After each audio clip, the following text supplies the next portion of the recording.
எங்கப்பா கிளம்பிட்டீங்கன்னு பார்த்தீங்கன்னா மேலே வந்து எடுக்கிறதுக்காக போகிறேங்க நம்மளோட லக்கேஜை.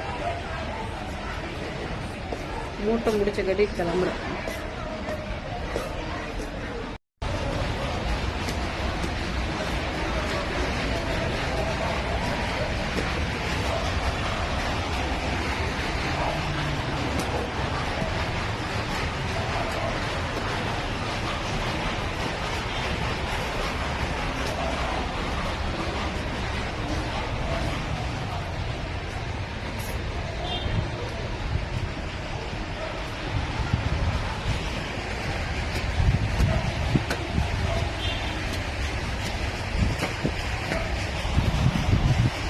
இன்னைக்கு 6 மணி ஆயிடுச்சு.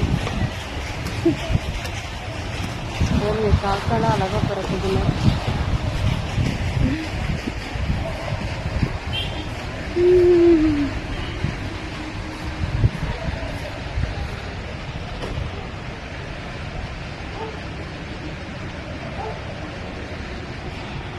இருங்க அள்ளிட்டு மீதி அதுக்கப்புறம் பேசு. அது வந்து நான் விளையாட்டுக்கு சொல்லுங்க, சீரியஸாவே தான் சொன்னேன். ஸோ இந்த வேலையெல்லாம் செய்யணும்னா ரொம்ப பொறுமை தேவை. ரெண்டாவது நம்மளுக்கு அந்த அளவுக்கு வந்து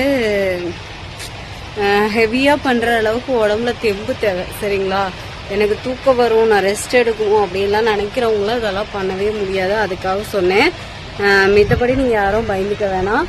ஸோ இப்போ கொண்டாந்து எல்லாமே அள்ளிட்டேன். சரிங்களா? இப்போ கீழே கொண்டு போகணும். இது வந்து ஒரு சின்ன அப்டேட். எல்லாரும் ஆமாம் அப்படிங்கிற மாதிரிலாம் கமெண்ட் பண்ணியிருந்தீங்க. ஆமாம், ஹெவி ஒர்க்கு இருக்க தான் செய்யும். ஸோ அது மேனேஜ் பண்ணி கொண்டு போகணும், எல்லாத்தையும் பார்த்துக்கணும். நான் எல்லாமே கடந்து போகிறனால தான் உங்கள்கிட்ட சொல்லிகிட்டு இருக்கேன். அந்தந்த டயத்துக்கு அதாவது கரெக்டாக செய்ய முடியும்னா நீங்கள் கண்டினியூஸாக ஸ்டார்ட் பண்ணலாம். நான் வந்து வேலைன்னு வந்துட்டால் வெள்ளைக்கறிங்கிற மாதிரி ஸோ எல்லாத்தையும் கரெக்டாக ப்ராப்பராக பண்ணணும்னு நினைப்பேன். அதனால எனக்கு வந்து என்னோட இதை தாண்டி நான் ஒரு வேலையை செஞ்சிட்ருக்கேன். சரிங்களா? அதுவும் சக்ஸஸாக கொண்டு போவேன் அப்படிங்கிற ஒரு நம்பிக்கையில் கொண்டு போயிட்டுருக்கேன். ஸோ நம்மளோட ப்ராடக்ட் வேணுங்கிறவங்கெல்லாம் ஸோ வாட்ஸ்அப்பில் நம்பரை எடுத்துக்கோங்க, ஸ்க்ரீன்ஷாட் எடுத்துக்கோங்க, அதை சென்ட் பண்ணுங்கள். கால் பண்ணாதீங்க, கால் அவைலபிள் கிடையாது. சரி, ஓகே, எல்லாத்துக்கும் டாட்டா பாய்.